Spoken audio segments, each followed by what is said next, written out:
Apa itu penyakit tumor dan kanker atau sel abnormal? Penyakit sel abnormal adalah penyakit yang diakibatkan oleh pertumbuhan sel di luar kendali. Sel abnormal ini tumbuh sangat cepat dan merusak sel normal lainnya. Contoh penyakit sel abnormal antara lain adalah kanker, kista, miom, dan tumor. Penyebab terjadinya sel abnormal saat ini masih dalam perdebatan, namun sejumlah riset menyatakan bahwa penyebab terjadinya sel abnormal karena 4 hal. Pertama, radikal bebas. Gangguan sel yang disebabkan oleh ion yang kekurangan elektron sehingga merusak rantai DNA. 2. Peroksida. Oksigen yang aktif yang menginisiasi ikatan rangkap pada rantai polipeptide DNA sehingga rantai DNA terputus. Ketiga, logam berat. Logam berat akan membentuk ion aktif sehingga berpotensi merusak DNA. Keempat, racun karsinogenik.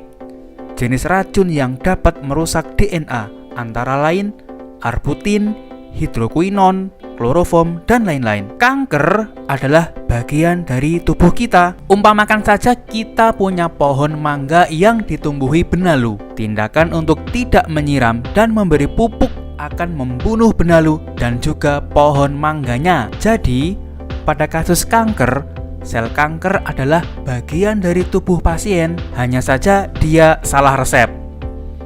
Tindakan memberi gula dan makanan bergizi memang akan memberikan makan sel kanker, tapi sel sehat juga akan tumbuh.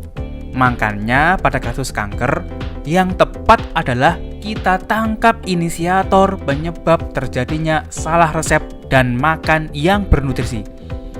Ingat, tubuh ini sudah didesain sangat sempurna oleh Allah.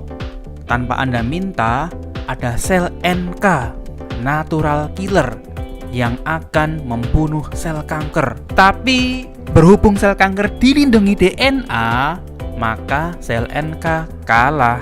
Kanker jika diatasi dengan konsep pembunuhan sel tidak akan pernah selesai. Kanker itu bagian dari tubuh pasien. Dia awalnya sel normal, lalu salah resep. Nah, kalau penyelesaiannya dengan cara eliminasi sel kanker, ya sama saja kita menabur garam di lautan.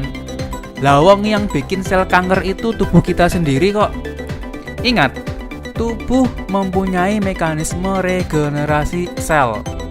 Jika biang kerok berubah resep DNA bergentayangan, maka makin pasien dilukai, baik secara operasi maupun kemo, maka kanker akan makin tumbuh.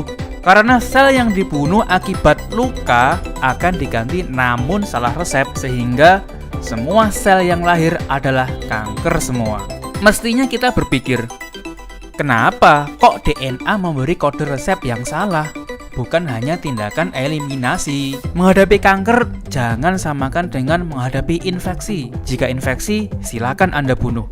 Tapi kalau kanker, makin dibunuh selama inisiator atau provokatornya itu bergentayangan, maka dia makin ganas.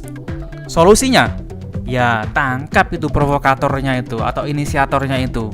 Lalu biarkan sel NK yang memakan sel kanker. Bantu sel NK untuk berdaya melawan kanker dengan cara beri gizi yang baik. Kita semuanya, termasuk saya dan Anda semua, sama-sama tidak bisa menghindar dari provokator ini. Sehingga kita yang belum terkena kanker sebaiknya berusaha mencegah inisiator atau provokator ini merampas elektron dari sel kita. Pencegahannya paling gampang, ya minum Algati 1x1. Kalau saya jadi pasien kanker nih misalnya, dan berhasil sembuh, maka saya akan berusaha menjaga jangan sampai inisiator yang ada di lingkungan ini merampas elektron saya dan akhirnya terjadi kanker lagi. Saya akan minum Algati tiap hari atau 2 hari lah sekali itu.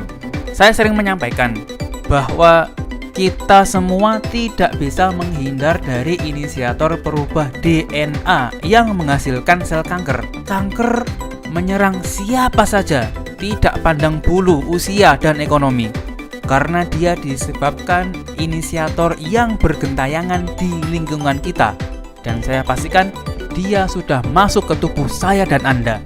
Tinggal kuat mana ikatan hidrokarbon dalam tubuh kita menahan inisiasi redoks dari inisiator tersebut. Informasi ini masihlah mukadimah.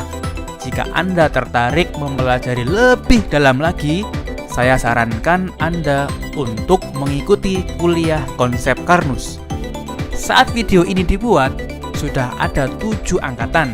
Kuliah Karnus berikutnya, silakan hubungi pendengar terdekat. Salam sehat, hidup sudah untung.